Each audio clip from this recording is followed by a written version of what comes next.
Well, finally got Paul's stroke 340 together. It's got a Scat Rotating Assembly in it, 10.4 to 1, poured in a polished Edelbrock Heads, air gap intake, and a 750 Holly carb. If you need to know more about it, just send me a message. The cam, I guess it's comp cams, 549 lift on intake, 544 on exhaust, and the duration is 242 on intake at 50 and 248 at 50 for exhaust. So let's start this up for Paul.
And there you have it.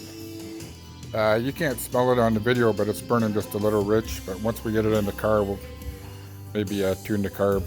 It had quite a few leaks when I first put it on too, so we got the leaks fixed up, but still needs tuned up a bit.